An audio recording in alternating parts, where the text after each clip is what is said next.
Welcome back to Talk Tickers, the show where we help make sense of these crazy earnings calls. That's right. And today we are diving deep into AGNC Investment Corp's Q4 2024 earnings call. So AGNC, they're a major player in the world of mortgage-backed securities. MBSs. Yes, exactly, MBSs. And for our listeners who might not be super familiar with these, Sure. Can you just give like a super quick elevator pitch on what an MBS is? An MBS is essentially a bundle of mortgages that are packaged together and sold to investors. Okay. And they play a huge role in the U.S. housing market because they allow lenders to free up capital so they can make more loans. It's all about keeping that money flowing. Exactly. It keeps the housing market moving. Okay, so AGNC, they're in the thick of it. They are. This earnings call was from January 28th, 2025. Yeah. So pretty recent. Yeah, very recent. And let's just jump right into it.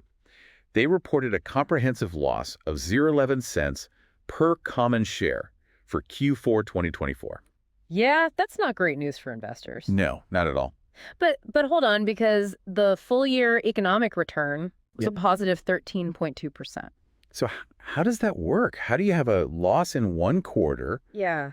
but then a positive return for the whole year? Well, a big part of that is dividends. Dividends. AGNC, they consistently pay out dividends to their shareholders, and those dividends, they provide a steady stream of income.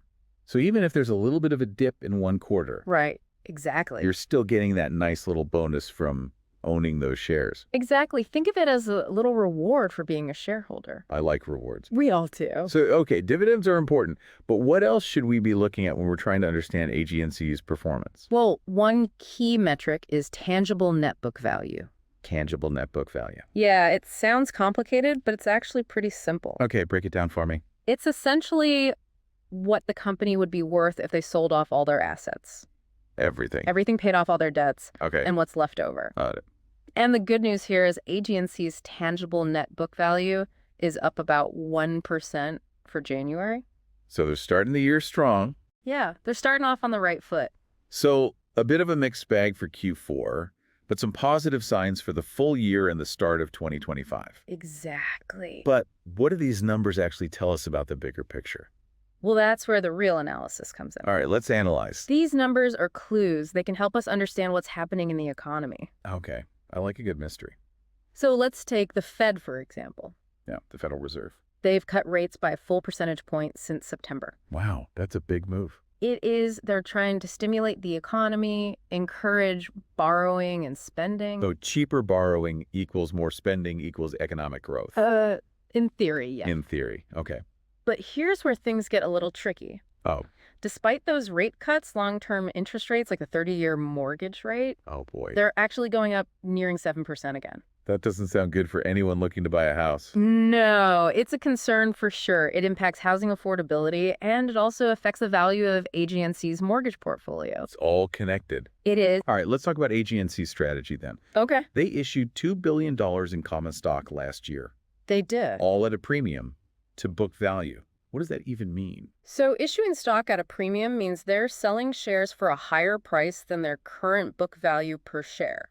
Okay. So it's a sign that investors are confident in AGNC's future. So they're willing to pay a little extra. Exactly. They believe that AGNC is going to be profitable down the road.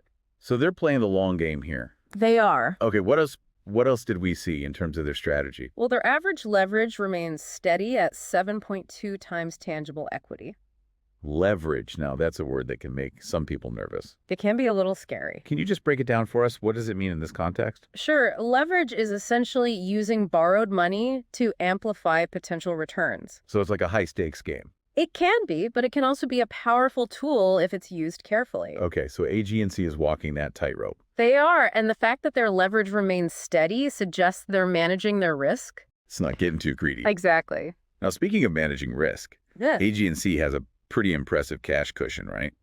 They do. They have a whopping $6.1 billion in unencumbered cash and agency MBS. Wow, that's a lot of zeros. It is, Wow. and that represents 66% of their tangible equity. So they're sitting pretty. They are. It gives them a lot of flexibility to make strategic moves. All right, any other interesting details that jumped out at you from the call? Well, one thing that caught my eye was that prepayment rates are down. Prepayment rates. Yeah, which is a bit surprising considering that interest rates are going up. Yeah, I would think people would want to hold on to their low-rate mortgages. You would think so, but it seems like there might be other factors at play, maybe stricter lending standards or homeowners choosing to stay put despite the rising rates. It's a trend we need to keep an eye on. Definitely. Now, before we wrap up this first part of our deep dive, there's Yeah. one more big topic I want to touch on, and that's the future of the U.S. housing finance system. That's a big one. It's a huge issue, and it's especially relevant to AGNC because it involves Fannie Mae and Freddie Mac. Yes, the GSEs. You know, I hear these names all the time, Yeah. but I'll admit I don't fully grasp what they do or why there's so much debate surrounding them. So in a nutshell, Fannie and Freddie, they buy mortgages from lenders, Okay. and then they bundle them into those mortgage-backed securities that we talked about earlier. MBS is coming full circle. Exactly. Yeah. And they guarantee them against losses. So they're like the backstop of the mortgage market. Yeah, you could say that their role is to provide liquidity and stability to the housing market. But that government backing also makes them pretty controversial, right? It does, because it raises the question of bailouts if things go south. And now with the election coming up, Oh, yeah. there's a lot of talk about whether to keep them under government control or privatize them. It's a hot topic. So a lot of uncertainty hanging over the housing market. Definitely. How did AGNC's leadership address this issue during the call? Well, their CEO, he stressed the importance of preserving the current systems. So keep things as they are. For now, yes. He argues that any major changes could disrupt the market and harm housing affordability. So a cautious approach? Yeah, he's advocating for a careful consideration of the potential consequences. Makes sense. This is not something you want to rush into. Absolutely. All right, we've covered a lot of grounds already, but there's still so much more to unpack. There is.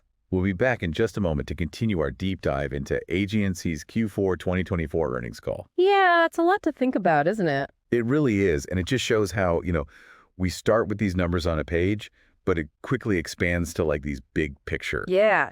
issues, And they all kind of tie back together in a way. They really do.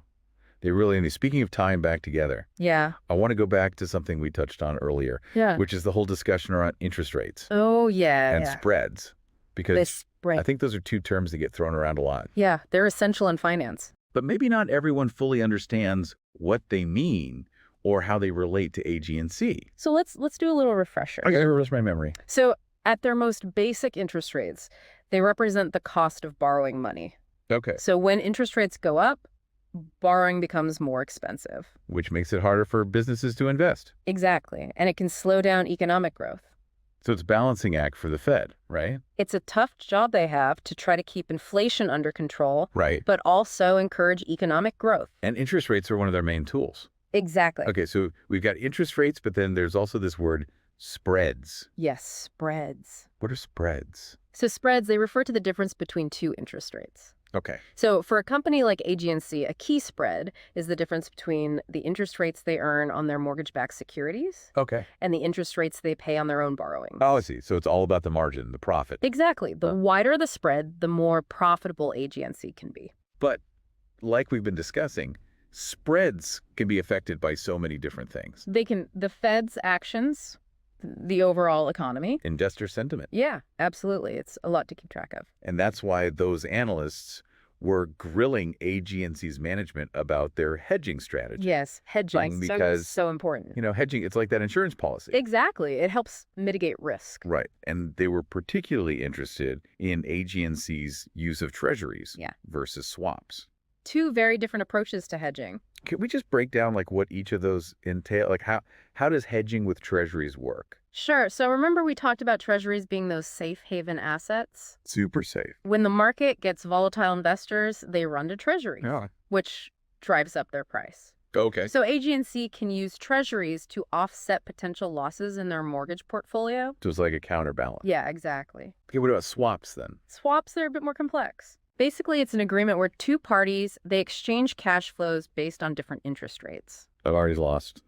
It sounds complicated, but the basic idea is that AGNC can use swaps to protect themselves against changes in interest rates. Okay, so if interest rates go up and that could hurt their portfolio, a swap could help offset those losses. Exactly. It's like locking in a rate. Okay, so two different tools for managing risk. Each with their own pros and cons. So AGNC has to decide which tool is best for the given situation. Exactly. They have to be strategic. Okay, let's shift gears for a moment and go back to the discussion about Fannie Mae and Freddie Mac, The GSEs. the GSEs, because this debate about their future is really important. It has big implications for the housing market. And there are strong arguments on both sides of the issue. Absolutely. So let's just lay out those arguments. Yeah. What are the main reasons why some people think Fannie and Freddie should remain under government control? So the main argument is stability. They argue that government control ensures that there's a steady supply of affordable mortgages. So it's about keeping the housing market accessible to a wide range of borrowers. Exactly. They want to prevent another housing crisis like we saw in 2008. And they argue that private companies might not be as committed to serving those borrowers. Yeah, they might prioritize profits over affordability. Okay, so that's one side of the argument. What about the other side, the people who are pushing for privatization? So they argue that government involvement creates a moral hazard. A moral hazard, Yeah, basically it means that companies might take on more risk. because they know they'll be bailed out, Exactly. so less accountability, Right. They also argue that private companies could operate more efficiently. leading to lower costs. Yes, and potentially better service. So it's a classic debate about the role of government. It is, should the government be involved in the housing market or should it be left to the private sector? And there's no easy answer. No, it's a complex issue. And AGNC's CEO, he's advocating for a cautious approach, He doesn't want to see any rash decisions. which makes sense. Yeah, this is something that needs to be carefully considered. Absolutely. All right, so we've talked about AGNC's performance, their strategy, the future of Fannie and Freddie. It's a lot to digest. It is. But I think it's important to step back and remember that all of this, it ultimately affects real people. Absolutely. These aren't just abstract concepts. These are decisions that have real-world consequences, Right. They impact people's ability to buy homes to get a mortgage. to build a future for themselves. Exactly. So as we delve deeper into these earnings calls and these financial reports, it's important to keep that human element in mind. I agree. It helps us stay grounded and remember why all of this matters. All right, so we've covered a lot of serious ground. We have. Now it's time to have a little fun. Oh, yes. It's time for our This Is Not Financial Advice segment. All right, let's get wild. This is the part of the show where we throw all caution to the wind. And let our imaginations run wild. Exactly. So with that in mind, hit me with your wildest This Is Not Financial Advice trade idea. Okay, so we've talked a lot about interest rates. Yeah. And how they affect the housing market. Right. So what if we bet on a resurgence of the housing market, Okay. but in a completely unexpected location? Ooh, I like where this is going. What if we go all in Yeah. on Detroit? Detroit, Detroit, Michigan. as in Motor City, Detroit. That's right. Now that is a bold call. It is. It's definitely contrarian. But hey, that's what this segment is all about. Exactly. High risk, high reward. So why Detroit? What's the thinking there? Well, a couple things. First, we know interest rates are going to stay relatively low, Okay. at least for the foreseeable future, Right. and that's good for housing affordability. Makes sense. Second, Detroit has been quietly undergoing a revitalization for years now. Really? Yeah, it's got a lot going for it, a rich history of vibrant arts and culture scene, and it's attracting young professionals and entrepreneurs. So you're thinking like a hidden gem kind of situation. Exactly, a diamond in the rough. I like it. So we're banking on a combination of favorable interest rates, Yes, urban renewal, right. and maybe even a little bit of FOMO as people start to realize Detroit's potential. That's the hope. All right, so there you have it, folks. Our This Is Not Financial Advice trade idea for today is to go all in on Detroit real estate. Buy some property, flip some houses, maybe even start a business. But seriously, folks, this is just for fun. Please do not take this as actual financial advice. We are not qualified financial advisors. Do your own research, consult with a professional. And never invest more than you can afford to lose. Words to live by. Well, on that note of caution and a dash of speculation, we wrap up our deep dive into AGNC Investment Corp's Q4 2024 earnings call. It's been a wild ride. It really has. We've covered everything from interest rates and hedging strategies to the future of Fannie and Freddie, and even the potential for a Detroit real estate boom. We've analyzed the numbers, explored the bigger picture, and hopefully learned a thing or two along the way. Remember, folks, knowledge is power. The more you understand about the financial world, the better equipped you are to make informed decisions. So keep learning, keep asking questions, and keep tuning in to Talk Tickers for more deep dives into the world of earnings calls. Until next time, happy investing.